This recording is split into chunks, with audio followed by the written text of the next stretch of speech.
This is TWiT. Kyle, Northridge, California is next. Hi, Kyle. Leo Laporte, the tech guy. Hi, Leo. I wanted to ask you about a gaming computer I'm trying to build. Yay. So, I'd love to help you do that. What game are you looking to play? It's like just any basic game. Like, I'm not doing any like super intensive games. Well, that's why I asked, because some games are really hard. You know, they really demand a very, very, very fast computer, and some games aren't. Like if you play Minecraft, you can play that on almost any computer.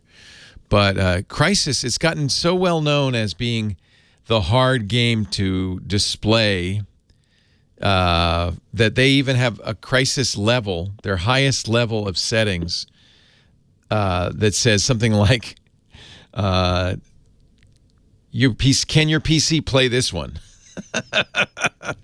So it really depends what you're going to play. You're not playing Crysis, I guess. You know, I don't know if anybody plays Crysis anymore. It's an older game now, but it certainly was a challenging game. In fact, they have an 8K version coming, an 8K version of Crysis. So you say kind of medium difficulty games? Yeah, medium range. Is nothing too intensive. Yeah. Although I also have to point out that sometimes you're going along playing a game you don't think is going to be that challenging, and you can't get decent frame rates. That's what, by the way, if you don't have enough horsepower, the game will in most cases still play, but you won't be able to use the highest visual settings. You won't be able to use the higher resolutions. You won't be able to have anti-aliasing. Shadows won't be as well done. The distance views won't be as effective. And the worst thing, all of that you can put up with, you know, it's not visually as appealing. Yeah. But the worst thing is a low frame rate, and that can be bad. You want to get at least 30 to 50 frames a second. Otherwise, the game won't seem smooth. Any slower than that, it'll be jittery. So that's what we're talking about. So give me what are you playing these days? I haven't really started playing, but I just need like a decent computer. Like I'm fine with like the lower graphic settings, like medium graphic settings. Okay. Like Flight Simulator wouldn't be really very, you know, the new Microsoft Flight Simulator wouldn't really be very satisfying with a computer that didn't have some oomph, because you just want it to be smooth. You want it to look out the window and be able to see. It should look as good as the pictures and the videos that you see on the internet, and so you might be disappointed. So let me tell you, first of all, what I tell everybody is building their own computer. Here's the disclaimer part. We used to do this all the time. I've built many computers. There is very little advantage to be gained at this point building your own computer. You're not going to save money. What you're going to get is an education. Because if you went out and you bought a gaming computer from Dell or Alienware, their gaming brand, and something went wrong, you would know who to call. You'd call Dell. But if you build your own computer with parts from a variety of different manufacturers and it doesn't work, who are you going to call? You. So that's why it's educational. Suddenly, you're doing your own support. You have to figure it out.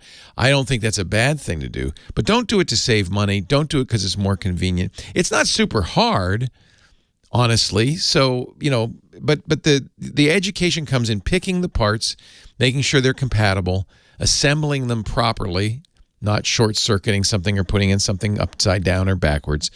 And then there's a certain amount of satisfaction. Just like, you know, when you build an piece of IKEA furniture, there's a certain amount of satisfaction. I did that. I built that myself. And of course, and then you can go on Reddit and post a picture of your glowy fans and your, you know, lighted case and all of that stuff. Do you want to do that? Is that what you're looking to do? Or you just want to build a basic computer because you want to learn? Yeah, basically that. Yeah. So I would start at a website called PC Perspective. It's PCPER.com. And I always refer people who want to build computers to this. They have on their front page a hardware leaderboard. So this is a site, an enthusiast site where they review, and you've seen them. There's lots of these where they review all the latest motherboards and chips and graphics cards and all that stuff, all the components that you would use to build a computer.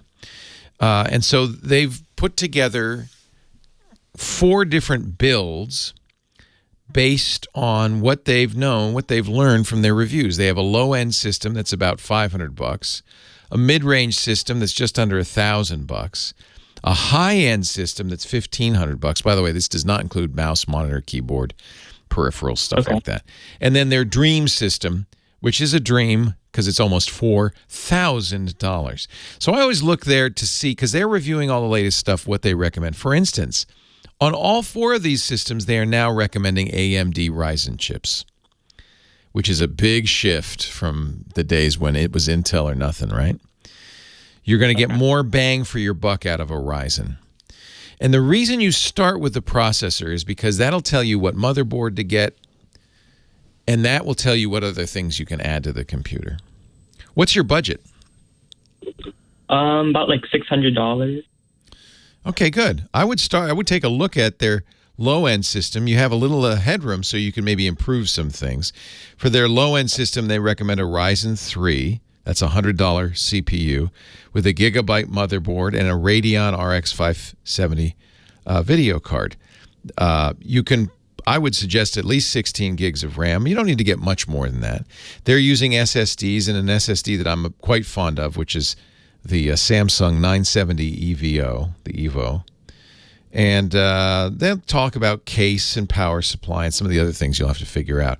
The nice thing about this is all these things work well together, so you don't have to do any guessing. So I'd start there and look at that. Are there any other specific things you wanted to know about? I think that covered it, just basically how to build the computer. Yeah. Like, It's kind of like Legos, honestly, nowadays. Everything fits into everything else. There's no difficulty. You're not be bending any metal or anything like that. Most of the work is the homework up front, choosing what to buy. And you do want to choose well, because when you get it all there and you get these parts, and I usually buy most of what I need from Newegg, or Amazon, but Newegg has a lot of reviews and information on their website. Once they come in this big box, then you just have to get your screwdriver, your anti-static mat, put some nice music on, and start to assemble it.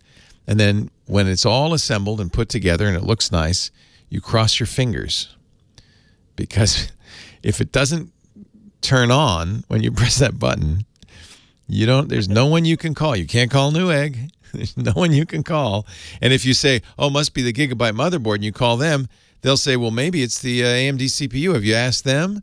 No, but everybody's going to pass the buck. It's up to you. If you could even get somebody on the phone. A lot of these companies, good luck on that. okay. But I think, you're in a good price range, that $500 or $600. That's a good price range. Don't forget, you need a keyboard, mouse, and monitor. You may scavenge those from older systems. They'll all work with the new one. I think you're going to have a lot of fun. If you have any other questions, call me, okay? Yeah, what was the name of the website again? PCPER.com. And right at the top there's a menu, and it says HW Leaderboard. That's what you want. Okay, That's a good place to start anyway. Do some basic research. And then, you want to go to the sites where enthusiasts hang out. PC Perspective is one. Tom's Hardware, Anand Tech. The enthusiast sites, or even Reddit, and go into the PC, build your own PC subreddits. That's a good place to ask questions. If something doesn't work, to say, hey, here's what's happening. There's a lot of people out there who will help you, because it's a fun thing to do. It's an enthusiast project. The computing has gone from, it's kind of, I guess the best analogy, maybe the early days of hi-fi, of stereo in the 50s and 60s, where the enthusiasts were the ones putting together these hi-fis, and there was it was kind of a clubby atmosphere. And then after a while, people just bought a whole thing already and done, and the enthusiasts became a kind of a subculture, a niche. And I think that's the same in PC worlds, and then mostly it's gamers, actually, so you're in good company there. Mostly that's who's building their own PCs these days. Good luck. Have fun. I think it's certainly, especially if you're young, it's a worthwhile. As I said, built more than my share of PCs. I've even made some videos. I'm looking at one of my old videos from, that must have been the 90s, how to build your own PC. But I think those days are pretty much gone. You can get a very good ready-made PC at a better price than you'll be able to get, because they buy the parts by the hundreds. PC prices have tumbled so much. For most of us, you don't need to build it.